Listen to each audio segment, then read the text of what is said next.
Hello, it's me, Zoa, and today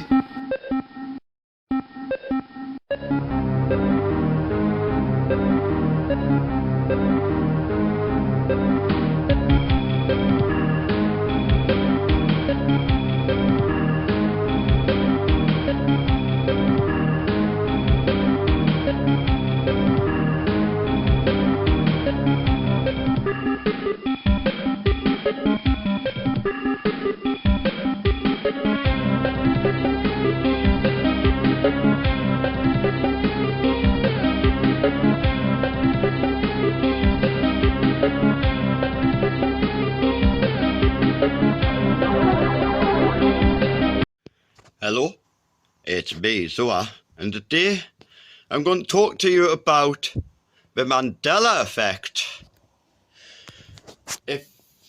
Back in 2019, I made this video about the Mandela Effect. I'll play it for you now, so that I don't have to say it like here. I'll let my past self, so I'll use a glitch in the Matrix to let my past self explain it here. For when Jesus was stabbed, cut with it. It's had previous incarnations, it's been spotted a lot of times. Here is the present day Spear of Destiny 2019. How it exists in 2022. It is on a crop circle left by Berlin, the sword and the stone. It just so happens to just sitting there, move it around, and this isn't the point, it's just like it needs to get across as well properly though, about the spear a bit more. It's a 2-scale diagram because my from the Karnak most recent videos Brittany that's just applied Pythagoras theorem on it, and obviously it's that, isn't it? And yep, so and that's put there by guess who? Sword and the Stone, Berlin Livers had put them there. Tie-in. So there's always something behind it, and now for the Pandora's box bit, because it needed to say all that first. So we'll now go to the Will Need That logo, that time Paul, and that was Flat Earth. If you look at them very carefully, I did forget about this part. If you look at the shape of the land mass, but this seems to be important. On the Flat Earth map, that's the North Pole in the middle. There, that's the North Pole. That's Antarctica around the edge. And then if you look at the shape of the landmass on the World Leader logo on Flat Earth and the shape of this design on my pole, it's one the same, it's an also, it's a hieroglyphic.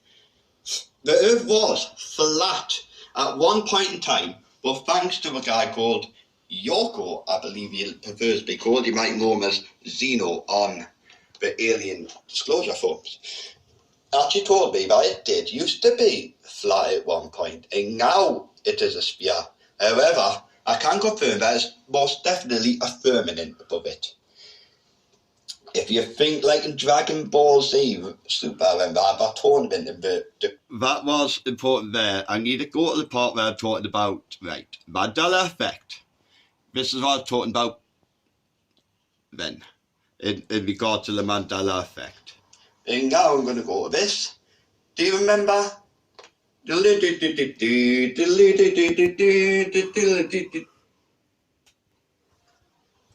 Hello? It is me, Zoa, in this. Is a Pandora little black holes. Yeah? Now, right, no glitches this time. They always explicitly stated that as a fact. And as part of that, Mandela Effect might be coming into play. Without the glitch this time. Folks. You remember that, right? Looney Tunes. Oh, you remember that correctly. Now I've got you thinking, is it Looney Tunes or Looney Tunes? I will be honest, I remember it being called Looney Tunes. Yeah? Now then, Mandela Effect. Tunes. I distinctly remember that being tunes myself. Said that a few years ago, can't remember specifically, there was a shift and everything was replaced with, rather it said tunes, 2 O's. However, in deeper research, it makes sense why it's Looney Tunes. because they were all musical episodes. The first, you remember, hello my baby, hello my honey, that? You remember all of them? It was music by merry melodies, yeah? So it does make sense to be Looney Tunes. However, I do remember it being... Guess what? It's actually both. Eclipse. And I'm not just tripping out either, because Tiny Toons is different, but it does say tunes on Tiny Toons, yeah. Not tunes, right? But if we look into this deeper, there is another phenomenon. I have both versions. I'll still got this DVD. I just got it say Looney Tunes in here. I've used this footage previously to show that I've done this previously. There it is. 3 years ago. Why would it say Looney Toon-tastic fun? Looney Tunes are Looney Tunes, eclipsed in the same place. No, this is an example of a so-called glitch in the Matrix. In itself. And another one is Sex and the City. Some people misremember it as Sex in the City because when you say Sex and the City really fast and lazy to someone, oh, have you ever watched Sex in the City? You have just heard me say, have you watched Sex in the City? You misheard it. Have you watched Sex in the City? I actually said, have you watched Sex and the City? But because I said it so lazily, it sounded like I said Sex in the City. And, short for and, sounds like in. Misunderstanding there, that's not a Mandela Effect. The Looney Tunes is, but I've got an even bigger one, right? And this is why the title of the episode is to do with Shrek. And it is the first film of Shrek, right? Funny thing is, my sister sort of had a semi-psychic prophecy about Shrek. My sister had a best friend called Fiona, and she used to nickname her Farquaad, but without a D. Farquaad. And then Shrek comes out, Princess Fiona and Farquaad.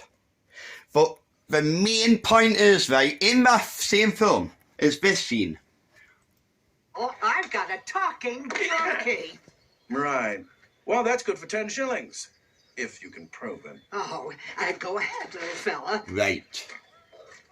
Pay attention to what Donkey says here. Oh, he just low now. You pay attention. Quite a chatterbox. Because when I saw this, That's it. I've heard enough. Guards. and I saw it a few times years ago, and I remember it well, because it was such a clever joke.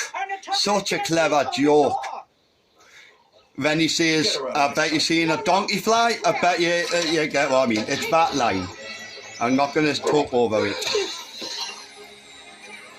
Hey, I can fly. He can fly. He can fly. He can talk. Now here's it. Now I'm flying talk. Here's the Mandela, You the might have seen actual a one. Housefly, maybe even a Superfly. No. But I bet you ain't never seen a donkey fly.